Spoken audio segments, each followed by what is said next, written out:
welcome to this challenge review. Let's go ahead and get our shields working. So the first thing I'm going to do is we are going to hop into our sprites folder, and we're going to go ahead and look at the prefab the prefab that we're going to make out of our shield. So here we have, let's see, power-ups and shield. So let's drag that in. We'll go ahead and set that to be whatever size the others are, which I think is 0.3. Okay, let's go ahead and move that over to here. Alrighty, so let's rename this to shields. And I believe, let's see, it needs a box collider. I'm sorry, it needs a circle collider 2D. Let's go ahead and zoom in on it. We'll edit the colliders for it.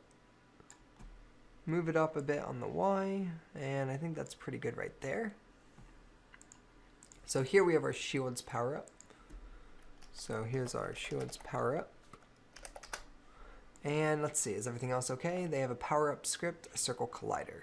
Okay, let's add our power up script, add component, power up script. And the power up ID for this guy is 2. So for the shield, we're going to pass in a 2. And based on that number, that's how we know to give the player the 2. Or I'm sorry, the shield. Alrighty, so our shield is set up. Let's turn it into a prefab so we can spawn it in later. Okay, we got our shields power up. Now it's already collectible. Now we need to enable the ability to award it to the player. So here, we're going to go ahead and say public bool shields active equals false. Shields active is false. And what I want to do here is, for this one, to keep it consistent, we'll create a method that enables it. So here we'll go ahead and say public void, we'll say enable shields. And all we're going to do is we're going to say shields active equals true. Alright, so let's go ahead and call this method now from our power up. So when we enable our shields, we're going to be calling player.enableShields.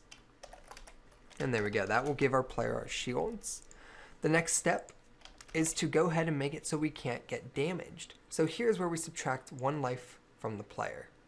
Before I do that, we need to check if player has shields, then what do?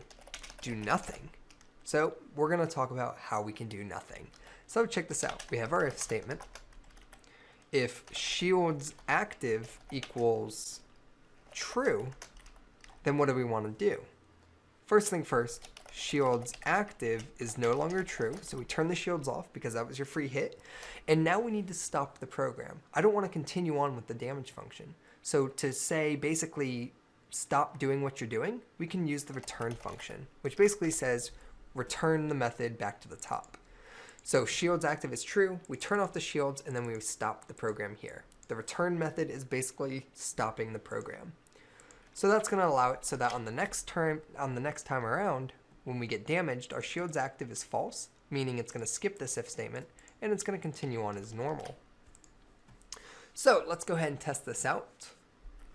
I will set my lives to 1, and I will collect this shields power up. So right now, as you can see here, shields active is true in the inspector. And I'm going to go ahead and run into the ship. And I did not die. He died. And you'll notice shields active is now false. And unfortunately, I don't have another enemy in here. Hold on, actually. Let me add an enemy real quickly. Let's get one in there. Okay. Now check this out. Now when I die, and there you go. So our shields is working. All of our behaviors are working. Everything looks pretty solid and correct. Alrighty, so pretty simple. The next thing we're going to do in the next video, guys, is we're going to create the animation and display our shields when they're enabled. So we're going to turn on a renderer and add a visual component to our player. I'll see you in the next video.